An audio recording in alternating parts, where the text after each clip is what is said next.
let's just say I got over 10 hours of sleep last night. Right now it's giving, boy, we had a time last night. But I was really looking at more clips because I was like, wait, I don't like any of these.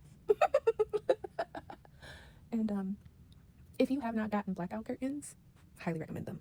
I'll be right back. We had to get up and shower and feed Henry and go for a walk and do all the things before I sit down to actually start working. But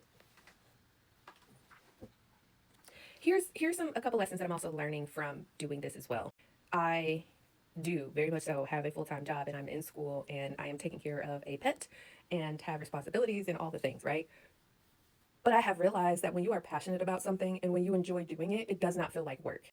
And for me, it's really important to have that creative outlet and the ability to create. And one thing that I've learned is when you are so focused on doing and you're not exploring your passions or things that you love to do, or even questioning what your passions are, you can very much so get into and stuck in a rut. I know because that has been me for most of the year.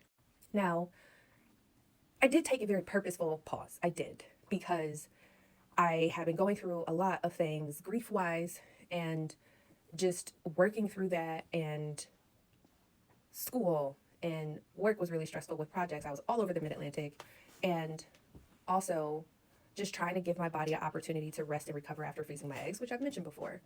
But this time it felt different, especially because I had to get a root canal done and one redone because it got reinfected and it had caused a sinus infection. It was bad, y'all. It's real bad.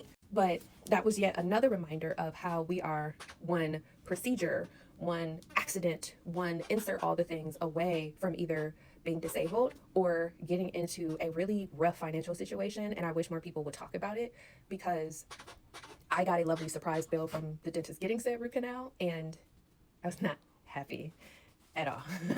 And a surprise, like, you know, the toe bills where you think that it's taking it was not taking the toes. But anyway, it's stuff like that that often crops up and pops up where we're like, what the heck? So you obviously have your own personal situation, but imagine having blow after blow after blow, and you're like, I just want something positive to focus on instead of worrying all the time. And one of the things that I'm most grateful for with Hillman Talk is it gave me that ability to fall back in love with teaching and with subject matter that I thoroughly enjoy, because I also have a podcast called the Thyroid Warrior Podcast, and I paused it because I was having a really hard time grieving my father's death. And after going through this, after putting in the hours and the time and the energy and the mental space, I realized how much I love also talking about advocacy and thyroid health, and also helping people understand like that physical aspect and the movement and the somatics of it all as well.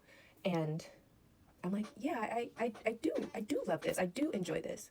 And the takeaway that I want to leave you with is sometimes you have to put things down to figure out if it's something that you really and truly love, because other people will traumatize the F out of you. Okay.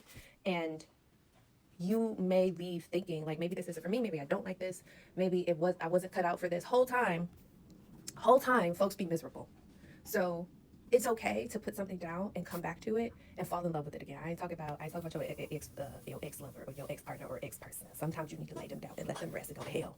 But for more creative purposes, ideas, things, sometimes you just need to step away from it again to figure out and see how much you really and truly love it.